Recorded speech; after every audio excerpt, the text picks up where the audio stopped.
Nation, you'll have to forgive the way I look and also perhaps my lack of energy right now because I'm absolutely tired and pooped and drained of energy right now. I just came back from seeing the Red Hot Chili Peppers and Little Dragon down at the Casal Energy Center in Pittsburgh, Pennsylvania. And I will soon make it apparent to you why I am in this state. It has absolutely nothing to do with drugs, alcohol.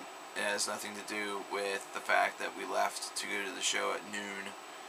It has everything to do with the show itself, and I will explain that to you now. I'm going to first get in with the band that went on first, a band named Little Dragon, who encountered some issues early on with the sound.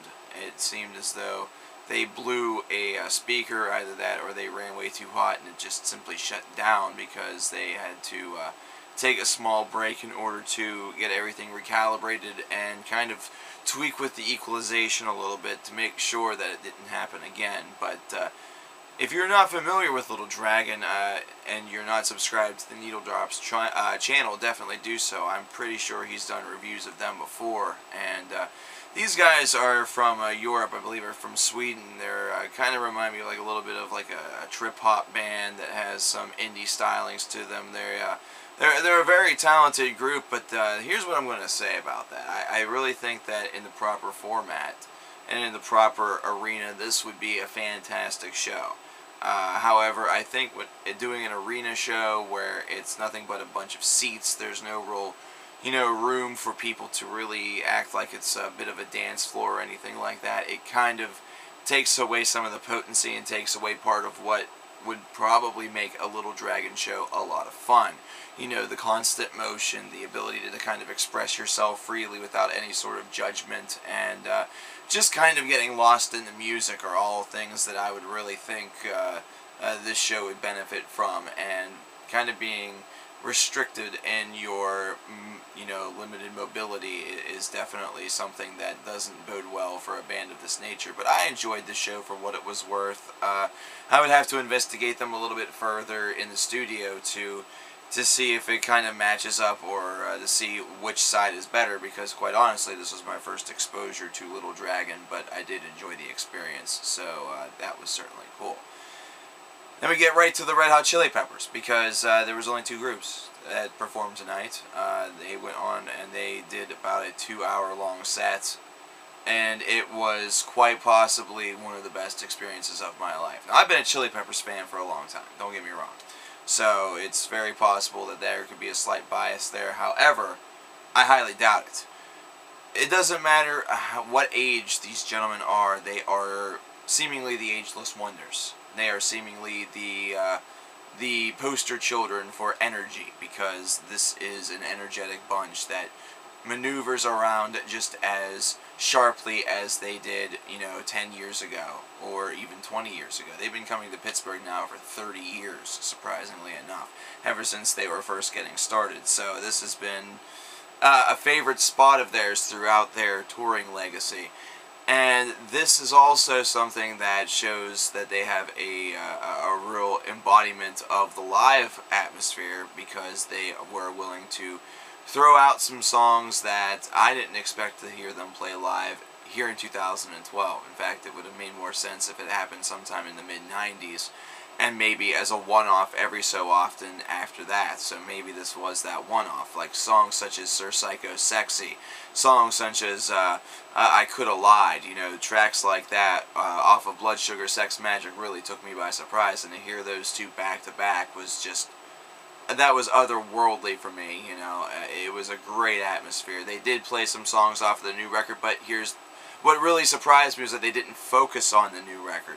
They really focused on delivering the hits, and throwing in a couple of those extra little bonuses, like She's Only 18, and tracks such as that nature. It always seemed like, it seems like this would be a band that there would be some cornerstone songs that would always be a part of the set, but it's not necessarily all ground in stone what would be happening after that. Like, for example, they didn't play Suck My Kiss. But just the showmanship here is really the highlight for me. It's the way in which everything was put together and represented to the people. You know, Flea, of course, kind of being the voice of the band, even though Anthony is the singer. You know, Flea is the man who really represents the band from the fan to the band basis. And then, of course, this was the first exposure that I had to Josh, their new guitar player. I never got to see John Frusciante live, which just going to have to change, but I'll never see him with the Peppers unless he gets back in there. But after tonight, I hope that doesn't happen, because Josh Klinghoffer is more than worthy. The man is a beast. The man is fantastic. The man has certainly embraced the effects that really kind of build a wall of sound. And I think that this is a name, this Josh Klinghoffer, that we're going to be seeing a lot in the future, even in the metal realm. I wouldn't be surprised if this would be something you could hear on a post-metal album. This is something you could hear on something that involves a little bit of drone, maybe something that has to do with a band such as a Pelican, or maybe a Sun, maybe if ISIS were still around, they would probably like him. You know, bands such as that nature, I could easily see Josh hopping on board to add an extra layer of texture and just really make a piece uber satisfying. This concert was uber satisfying. This whole entire environment was uber satisfying. I could be out here ranting and raving in, you know, exalted happiness because of this concert, but I'm drained of energy. You know how they had Sweatin' with the Oldies by Richard Simmons for old people? Well, this was Sweatin' with the Red Hot Chili Peppers, because I came out absolutely drenched.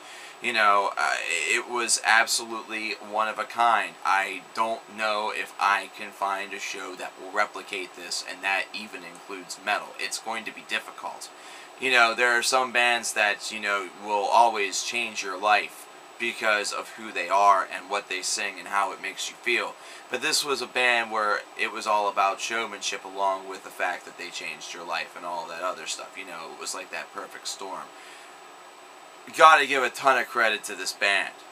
I cannot say that enough. Some of you may not like this band. Some of you may be sticking through this video because you like me, but don't necessarily like the band. And for that, I commend you.